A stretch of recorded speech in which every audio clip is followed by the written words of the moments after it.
charity needs some sort of help to get this money together for this Caitlin situation, because honestly I don't know how she's going to get like £100,000 without getting some sort of help from somewhere.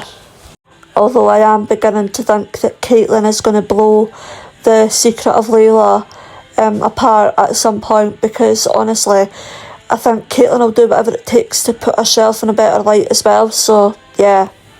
So apparently Kane learned absolutely nothing from Robert, and he was trying to have a go at Joe in the pub again, but luckily Moira and Sam and everybody was there to stop him and help the situation. And I feel like Dawn is really struggling with this. I think even more so because Dawn was obviously on Moira and Kane's side, and she's trying to like flush Joe out and get all of his money from him. But I feel like Dawn is finding it difficult because like now that she's seen Kane like that, she's realised how angry Kane is, and she's like, oh my god, it's going to blow the whole thing apart. It's just not going to work. So yeah, I mean, maybe Dawn will need to just do a runner. Maybe that's the best thing for her. I mean, Caitlin is completely pushing it to the limit, like talking away to Mackenzie and Ross and everything is just pushing Charity's buttons to a whole new level, clearly. I also loved Lydia and Cammy, that was so funny, but obviously it's getting a bit hot for Dawn because she wanted to leave and then she decided not to and to keep going with the plan to rinse Joe and everything. But the big issue is that Joe and Graham have found this out. So yeah, it's not looking too good as to what they're going to do now that they know that she's actually been trying to fleece them and then run away with the kids, especially with the fact that Joe's not going to let that happen with her being pregnant with a little baby Tate, is he? So Sam is the fire starter. I actually love this so much. Obviously we also had Dawn fainting, which obviously Graham thought was today with Joe straight away, and it wasn't. It's basically just because Dawn is like low in iron, and yeah, it's just not been a very easy time, so it's nothing to do with anybody doing anything to her. But I'm not sure about you guys, but honestly I really feel like Joe loves Dawn. Like, he's absolutely besotted with her, and I think that's part of the reason why he hasn't already done something, even though he knows that she's got this plan to leave him and everything. But I feel like he loves her so much, and he just wants it to be her decision that she stays with him. The one thing that I absolutely hate is that she's dragging Vanessa into it. So Aaron and Robert have found out that it was Sam with the fires. They've seen them, they've noticed what they're going to do, and I can't see this ending well. Honestly, I don't think that Aaron especially thought that Sam was involved at all, but obviously he's seen that he is now, so yeah, it's kind of, I don't know what he's going to do about it. I'm not going to lie, it's so stupid. Obviously Dawn tried to leave, like she keeps chopping and changing her mind. She doesn't know whether she wants to leave, does she not want to, like she doesn't actually know what she wants to do, to be honest. And she's kind of like, no I do want to leave, no I don't. And then she finally decides that she's going to have to, right, she's going to have to, because Joe can suck her back in and that's not good whatsoever, so she doesn't have a choice. Okay, she's going to have to go. And of course, the second that she's in the car and she's going to end up going and getting the kids and going to this flat that she's got organised, Joe catches her. Of course she does. But the thing is, I think she's going to stop and listen to him, and she's probably going to get suckered back in, to be honest. Sam and Ross dancing and Aaron and Robert finding them was so funny. So I feel like Joe was finally fully honest with Dawn for the first ever time, and I'm really glad that he was. I think he kind of needed to be, but Dawn's also right when she says that like if anything else happens it will absolutely like totally and utterly destroy them. Also with the home farm stuff, I loved Kim and Graham as well. I don't know, I just think Kim and Graham are going to get together. Is anybody else getting that vibe? Well, I mean, what a breakthrough for Maggie and Eva. Do we think that Eva's going to be able to convince Ben that he needs to listen to Maggie and hear what she's got to say about what's happened? I mean, I feel like Ben just doesn't want to listen because he feels like he's been lied to his entire life, and obviously he thought Alan was his dad, to then find out that Alan's not his dad, and then he's found out that he thinks his mum's killed Alan and done something horrible, and yeah, like he just feels like he's been lied to like every single day of his life.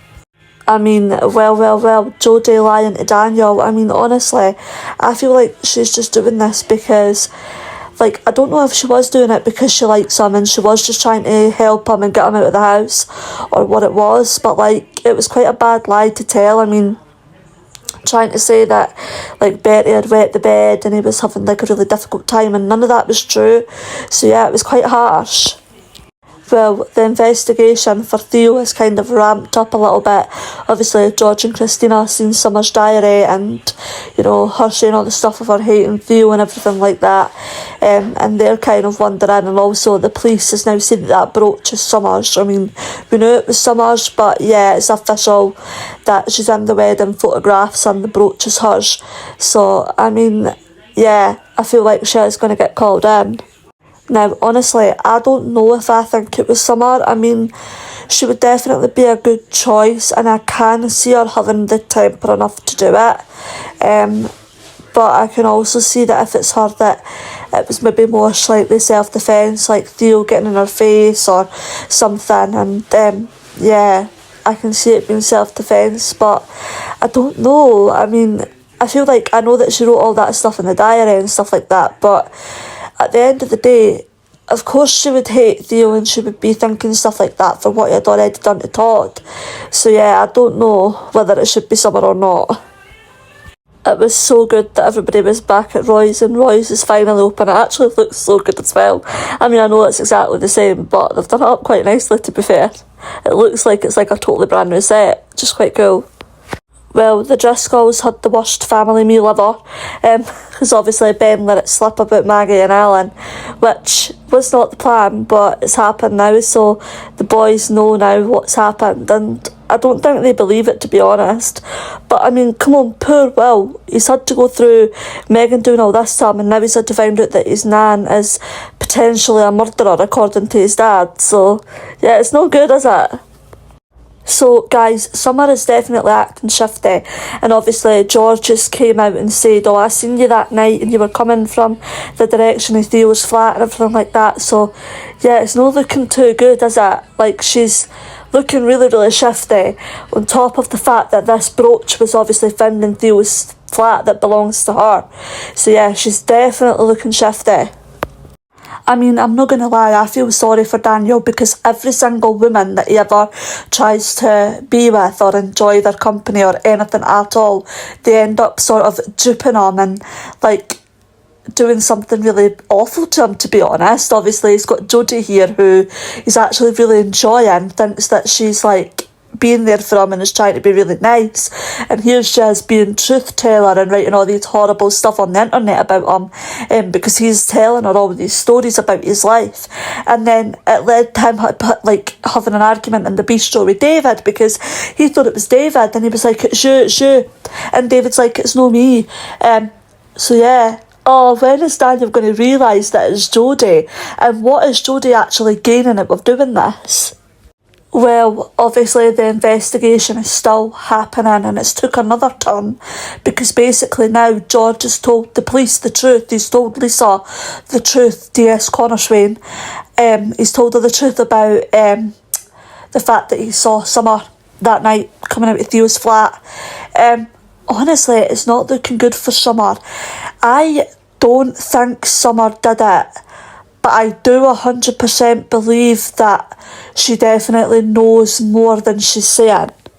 Like, obviously, especially because she was the last person to see Theo alive and everything like that. So I think she definitely knows more than what she's saying about what happened that night. I did enjoy the scene with her and Gary, and the fact that Gary said to Maria, like, obviously we know that Gary's killed people before, and him saying to Maria, like, I know how that feels, even if she is guilty, like, I know how it feels to have that weight on your shoulders and everything. Like I say, I don't think Summer's guilty, but I definitely 100% think that she knows so much more than she's letting on.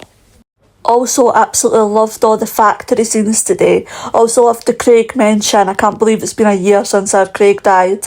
Yeah, it was so good. I loved all of that. Loved all the mentions. I loved the fact that they were trying to kind of play all these games and keep Kirk's mind off it, because we always forget that Kirk and Craig were really, really close, as, you know, they were family. So yeah. And Sarah, I love Drunk Sarah. I just feel like Sarah needs to know who this attacker is. I don't think Sarah is going to cope if she actually doesn't know who this attacker is. But I love drunk Sarah and Carla being the one to help her. It's so good. So obviously Gemma and Chesney's little boy Bryn was obviously at Susie and he was like annoying her a bit. Well, honestly, big up Susie for actually sticking up for Will, to be honest. She's smarter than she looks and she has said to Will that she'll always have her back. So yeah, I kind of love that. I love Susie being like that and the fact that she's actually sticking up for her brother and being like, don't you dare ever talk about my family like that. Like, she's like, no one will ever in this world do that. So yeah. So I loved all the factory stuff as well, obviously, as he's talking about how like suspicious Gary's being and how like he's being like really weird recently and everything. But talking of the Theo case and all of that, Summer has basically now been arrested for it. So I think she's like the first one officially arrested, obviously, because George, which nobody knows that it's George yet, but George just came forward as this witness and told the police that he seen Summer basically coming from the direction of Theo's flat that night, and yeah, she wasn't where she said that she was, so she's now definitely been arrested for it. So who knows who it actually was. I definitely still think that Summer knows so much more than what she's saying. So we had Will and Bethany. I mean, bless Bethany, she was just trying to help him as like someone that's been through it and can absolutely understand how he feels. And I know that Ben and Eva know that as well, but yeah, I mean, I just think it's going to take Will a long time. I remember it did with Bethany with Nathan, and I feel like he's definitely going to be similar. So Summer has officially been charged with the murder of Theo, and we also found out a little bit more because basically Summer said to the police that she seen Tyrone that night and that Tyrone had seen her, but for some reason Tyrone is lying about this. So yeah, there is something else has happened. I feel like we're getting little snippets, but not getting the full picture or story just yet. But yeah, as it stands, Summer has been charged with Theo's murder.